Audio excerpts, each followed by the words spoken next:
What is up, everyone? It's Ricky572, Return to Chance. Today's October 18th, 2023. We're not up and do a quick market watch. But before we get started on the market watch, Age of Overlord does release today at OTS stores. So if you guys have an OTS store nearby, you guys can go pick up some Age of Overlord. If not, the worldwide release is on Friday, so you guys can wait until Friday to pick some up. We do have a case coming, probably this weekend, so we'll be doing a YouTube video and show you guys what we pull. Hopefully some quarter century rares and like some SP Little Knights. But yeah, we will be doing a YouTube video on that, so stay tuned for that. We're gonna be starting off today's market watch with Testinas because it looks like they're back down in price. I remember these ultra rare demigod of Testinas being like around $8 to $10.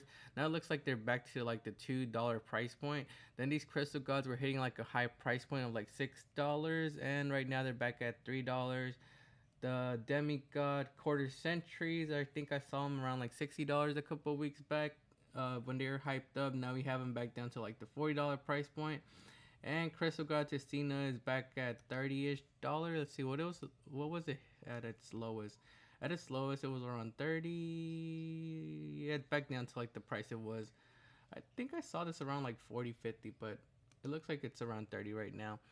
But yeah, I've been playing online, and I actually went against a Testina build with the new support and wasn't that impressed. So yeah, it's safe to say the support isn't that good.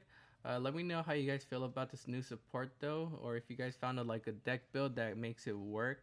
But yeah, I think a lot of people were expecting the support to be better, and that's why the hype was up. But now it's back down. Let me know down in the comments below how you guys feel about Testinas. Next up, we have Unchained. So I want to take a look at some of the Unchained cards because it looks like they're going down in price, especially Unchained Soul Lord of Yama, which was like I think like a $25 card, and right now we have 184 listings. We have listings starting at 777, 777, 788, 788, 789. So like a $7 to $8 card for Unchained Soul Lord of Yama. If you guys sold at the $25 price point, I guess you were in a good spot. I did say this card was going to hit like a $35 price point, and I guess I was wrong about that. Sometimes we miss the mark on these cards, sometimes we don't. I picked these up around like $8 to $10, so I'm still like, I guess I didn't lose too much money on that. I'm still like, I'm breaking even if I were to sell,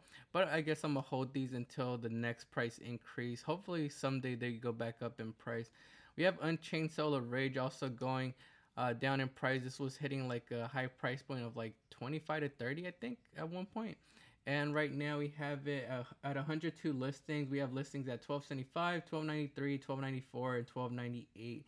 So like a $12, $13 card for the secret rare. Then we have the ultra rare at around like $8-ish. We have Unchained Soul of Anguish. This one was sitting around like $7 to $8 at its highest. And right now we have it back down at $3. We have the Unchained Twins, Aruha, the rare and the common. Both at like $1 or $2. And I think that's it for like the expensive Unchained stuff. Everything else might be like under $1. Let's take a look at Abomination's Prison. That's the like the searcher.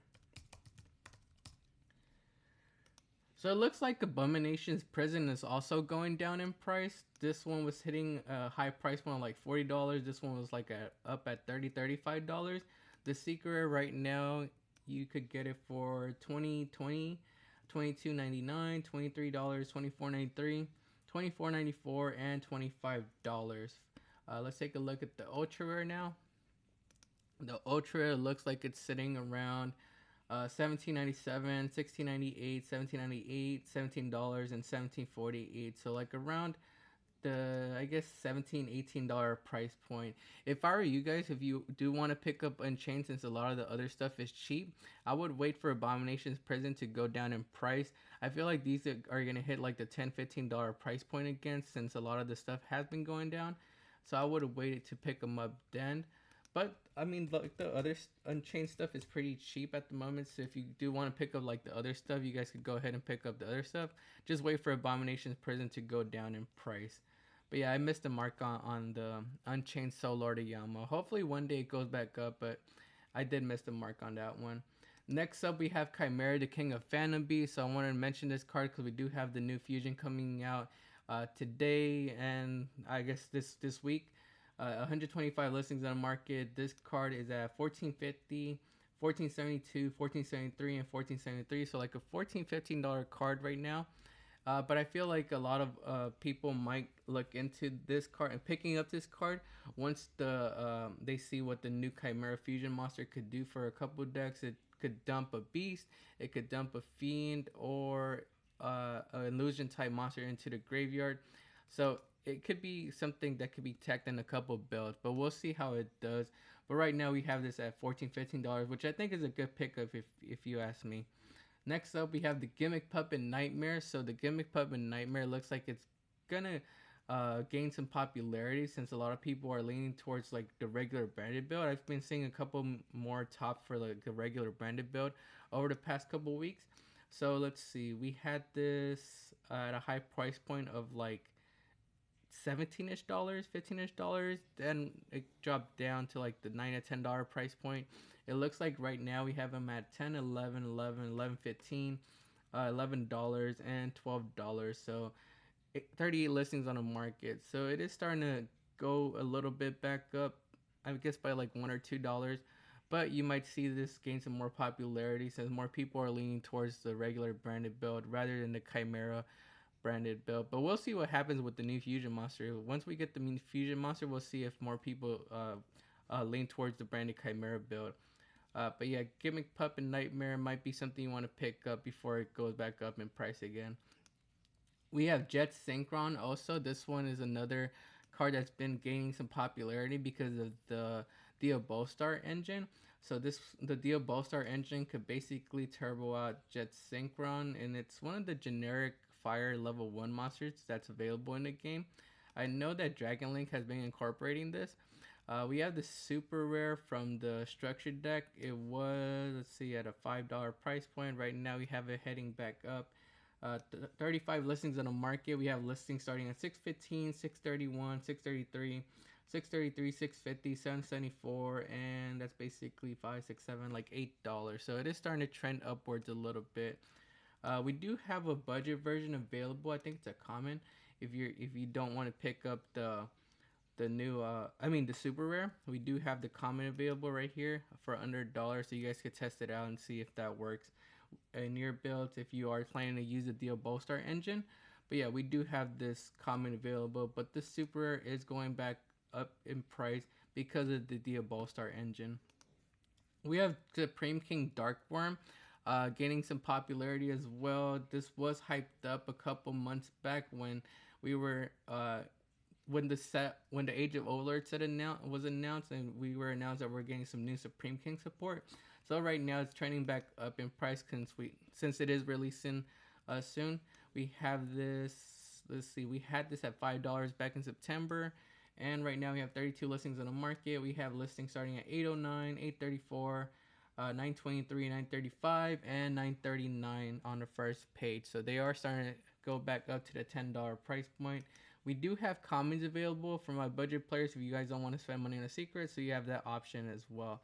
But yeah, let me know how you guys feel about Supreme King Dragon Darkworm. Do you guys think Supreme Kings or Pendulums can make an impact this upcoming format? We have some new novella support coming out in Age of Overlord, so I wanted to take a look at a couple of the novellas cards from Wild Survivors. It looks like Voce La Carte Today's Menu is at 58 listings right now, and we have it at $5, $5.25, $5.25, $4.99, $5, $5.07, $6.40, and $6.48 on the first page. So it's still pretty cheap. What does this one do? It says reveal 2 novellas monsters with different names from your deck. Your opponent chooses one for you to add to your hand, and you shuffle the other into your deck.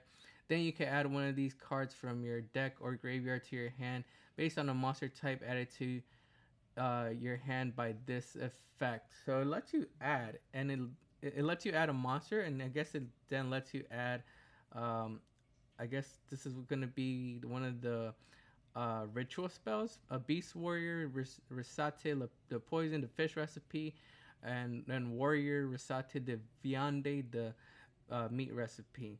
So I guess it lets you add the monster and I guess of the ritual spell. So it's not that bad. Then we have Novellas Restaurant at the Table. This one's at 34 listings. And we have this one at 474, 474, 480, 522, 465, 662, and $6 with 99 cents shipping. So like a $5 to $6 card for this one. This one says when this card is activated, you can add one recipe card from your deck to or graveyard to your hand. So it's a field spell. This one's actually not that bad. Once per turn, you can place one ritual monster from your hand on the bottom of the deck, draw one card. So it lets you kind of like mulligan too. Once per turn, during your end phase, you can target 2 cards in your graveyard, including a recipe card, place them on the bottom of your deck in any order, and then draw a card. Not bad. You can only activate one Novella Restaurant at the table per turn. Okay, so it's not a bad field spell. If I were you guys, I would probably look into picking some of these up if you are going to be playing the Novellas archetype with the new support. But I think there's like another Novellas card in here that I wanted to take a look at from Wild Survivors. Let's find it. I guess that's it for like the expensive stuff. Yeah, I think that's gonna be it for the expensive stuff. Yeah, look into those Novellas cards if you guys are planning to play Novellas this format before they go up in price. If they were to go up in price, I'm not really sure how the deck is gonna do with the new support. But if you are planning to play it, they are kind of going low on listings, so I'll pick mine up before they go up even higher. Voler Lars, the secret rare from Duelist Nexus, I think is a good pickup. It's still pretty cheap. I think we took a look at this card a couple weeks back, and it was around like the $3 price point. I said to pick them up then. Right now, it looks like they've gone down. 131 listings on the market, and we have them at 243, 244, 261, 266, 199, 210, and 220. But I think this card is still a good pickup because it's a generic rank 6 negation, 2 level 6 monsters. While this card has material, your opponent cannot target it with other monster effects. When your opponent activates a card effect, quick effect, you could detach 2 materials from this card, or just one material if all this card's materials are reptile and or dinosaur. Then target one face up card your opponent controls, negate its effects until the end of the turn. So it's a pretty good rank 6 generic monster that negates. In my opinion, I think it has potential in the future to go up in price if a deck that could bust out like rank 6s ever comes back into the meta. But yeah, let me know how you guys feel about Voler Lars. How high do you think it could hit, or is it one of those cards that's going to stay at the $2 to $3 price point? I've been keeping an eye out on Lopter, the Shadow of Gene Raider bosses, because it's been kind of low on listings over the past couple weeks. And we have it right now at 30 listings. We have listings starting at $4, $4.78, $4.79, $4.80, $4.98. Then after these are gone, we have $5.11, and I guess that's $4.20. But before, we had Gamer's Choice holding it down with like I think 100 copies. It looks like right now they only have 14 copies on the market, but we did have them like around like a high I guess high quantity count at like 100 copies. So right now it's kind of getting lower and lower. Let's see if we have another one on the second page. But yeah, I remember Gamer's Choice having a bunch of copies. Let's see, no big walls. So yeah, I think these are gonna be heading up in price pretty soon. Once those 14 copies are gone, everything else is gonna be like at low quantities. 1, 2, 1, 3, 1, 1, 1. So yeah, no other big walls. So it could break the price point of like $5 pretty soon. I would pick mine up before it's too late and these go up in price. But yeah, Lopter Shadow of Gene Raider bosses. It's still around a $5 card, but I feel like it could hit like $7 to $8, even $10 pretty soon. Crimson Dragon from Duelist Nexus has been going up a little bit in price. Last time we took a look at it, it was around like the $9 to $10 price point. Right now we have 89 listings on the market, and we have listings at $11.99, $11.99, $12.09, $11.14, and $12.25 on the first page. So it is starting to bounce up by like $1 or $2. I think it's still a good pickup though, because we have new mana DM support coming out in Age of Overlord that might make this card go up, because they do run I think 1 copy of these. So I think it's a good time to pick up right now before they go up even higher in price. Let me know how you guys feel about Crimson Dragon though. How high do you think it could hit? And last card on today's Market Watch and be Superstar Slayer Typhon Sky Crisis. This is a new X-Seed from the Age of Overlord set. We're calling it Zeus's brother. And this card right now is at $17.95, $17.96, $17.97, $17.99, $18.40, and $18.42. I actually bought these on pre-sale for $20. If I could get them for under that, I think I'm in a good spot. It's a really good Xseed monster. I think it's gonna be ran in like every build since it's so generic. It says during the turn or turn after your opponent special summon 2 or more monsters from the extra deck, you can also exceed summon this card by using one monster you control with the highest attack. Your choice if tied. Transfers materials to this card. If you do, you cannot no more special summon monsters for the rest of the turn. While this exceeds summon monster is on the field, neither player can activate the effects of monster with 3,000 or more attack. Once per turn, you can detach one material from this card, return one monster from the field to the hand. So I think it's just a really good card in general, and I could see this card maybe reaching like the $30, $40, $50 price point someday since it's going to be ran in every single deck. But that's just my opinion. Let me know how you guys feel about Superstar Slayer, Typhon, Sky Crisis down in the comments below. That's going to be it for today's Market Watch though. Make sure to like the video and subscribe to the channel. Also go follow us on Instagram, TikTok, and X at Return to Chance. This is Ricky572 and we'll see you guys next time.